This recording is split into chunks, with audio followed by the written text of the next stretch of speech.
Bhajpa party को हराने के लिए इंडिया गठबंधन का संगठन नीतीश कुमार ने बनाया। इंडिया गठबंधन के जितने 26 दल थे, आपस में एक नहीं हो सके। सबसे पहले नीतीश कुमार इंडिया गठबंधन छोड़ा। ममता बनर्जी ने कांग्रेस को एक सीट भी पश्चिम बंगाल में न देने की घोषणा की। अरविंद केजरीवाल ने पंजाब, दिल्ली में सीट न देने की घोषणा की।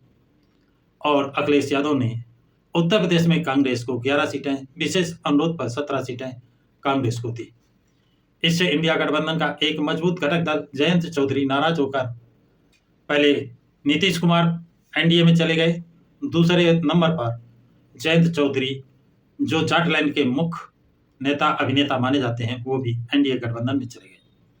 बसपा सुप्रीमो ने पहले दिन ही कहा था कि ये उन लोगों का गठबंधन है जिनके दिल मिले न मिले हाथ मिलाते रहे, और वो एक एक करके उनमें फूट पड़ गए। आप पहले लोग बसपा पार्टी को कहते थे इंडिया गठबंधन में आए। 15 जनवरी को बसपा सुप्रीमो ने घोषणा की हम अकेले चुनाव लड़ेंगे। 15 मार्च को कयास लगाए जा रहे थे। 15 मार्च को भी बसपा सुप्रीमो ने घोषणा की कि हम अकेले ही चुनाव लड़ेंगे। तब ये इंडिया गठबंधन और मीडिया ने प्रचार शुरू किया कि बसपा पार्टी बड़ी कमजोर है, उसको कैंडिडेट नहीं मिल रहे हैं। बसपा सुप्रीमो वाच कर रही थी और वाच करके जातीय सीमांकन बांधा, जातियों से समझौता किया। और जब पश्चिमी उत्तर प्रदेश में अपने उम्मीदवारों के नाम घोषित किए तो इंडिया गठबंधन के होश उड़ गए। इंडिया गठबंधन बगैर लड़े ही मैदान से दूर हो गई। अब भारतीय जनता पार्टी और बसपा की लड़ाई है। तब इंडिया गठबंधन और मीडिया ने प्रचार शुरू किया कि बसपा तो चुनाव मैदान में नहीं आ रही है। लोग अपनी अपनी तरह बातें करते रहे और बसपा सुप्रीमो ने 6 अप्रैल से बसपा के राष्ट्रीय कोऑर्डिनेटर आकाश आनंद को चुनाव प्रचार में उत्तर प्रदेश में उतारा। यद्यपि इसके पहले उन्होंने हरियाणा भेजा था, लेकिन उत्तर प्रदेश में 6 अप्रैल को उतारा और पहली रैली नगीना से शुरू की। 7 अप्रैल को खुर्जा और गाजियाबाद में रैली की। 8 अप्रैल को बरेली में रैली की। इन रैलियों में जो आक्रामक रुख आकाश आनंद ने उठाया, अपनाया और उन पहलुओं पर बात की जिन्हें विरोधी छूने से डरते थे। उन्होंने शिक्षा, सुरक्षा पे बात की, रोजगार पे बात की कि इन सब मुद्दों पे सरकार फेल है, सरकार को घेरा। उन्होंने उत्तर प्रदेश के मुख्यमंत्री को बेटी सुरक्षा पर घेरा, जिसका लोग बड़ी तारीफ उनकी हुई। और बसपा पार्टी ही अब उत्तर प्रदेश में भाजपा से लड़ती नजर आ रही है। कांग्रेस, समाजवादी पार्टी तो मैदान में है ही नहीं, ऐसा लोग मानते हैं। इसके साथ साथ सहारनपुर में मुस्लिम उलेमाओं ने मीटिंग करके ये घोषणा की कि कोई मुसलमान इंडिया गठबंधन, कांग्रेस और समाजवादी पार्टी को वोट न करे। दूसरा कारण कि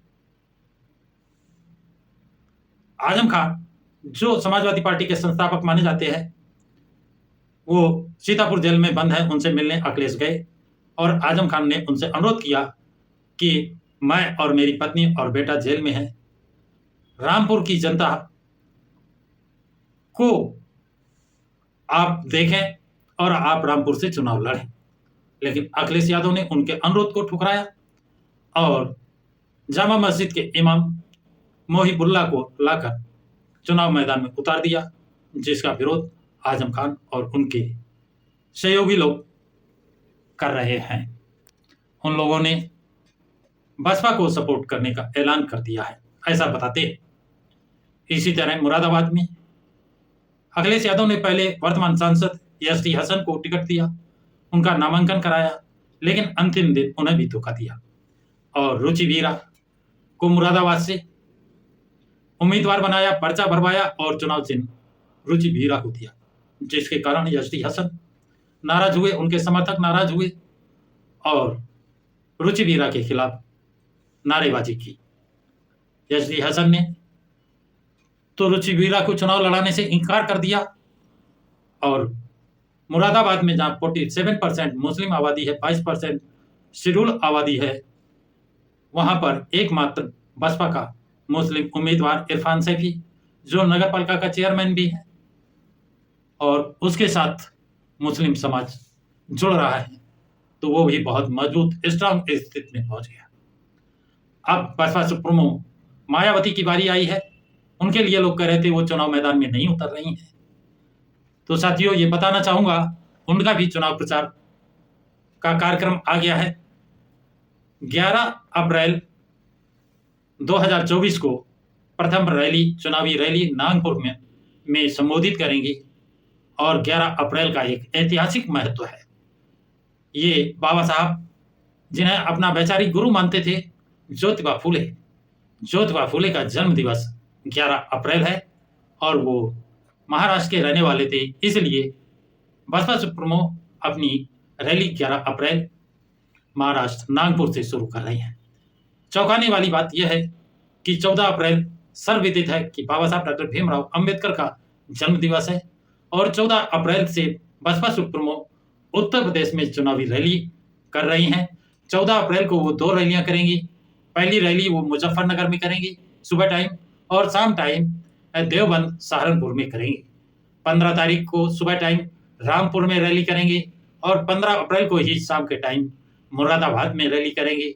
16 तारीख को सुबह के टाइम बिजनौर में रैली करेंगे और 16 अप्रैल को ही शाम टाइम नगीना में रैली करेंगे। इसके बाद 21 अप्रैल को मुरादनगर में रैली करेंगे, जिसमें गाजियाबाद और बागपत के लोग होंगे। 2 संसदीय क्षेत्र गाजियाबाद और बागपत शामिल होगा।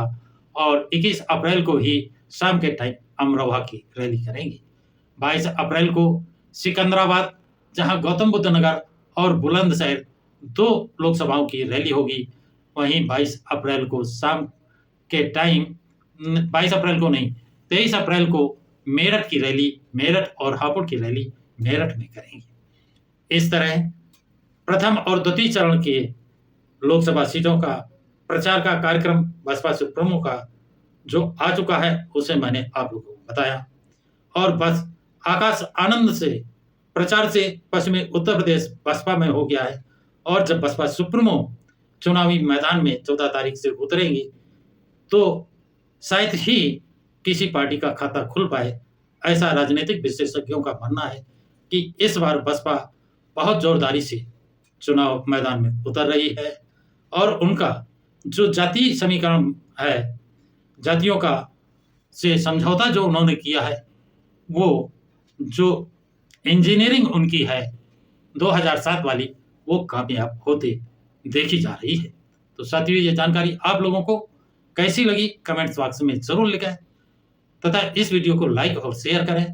प्रकाश की राह चैनल को सब्सक्राइब जरूर करें।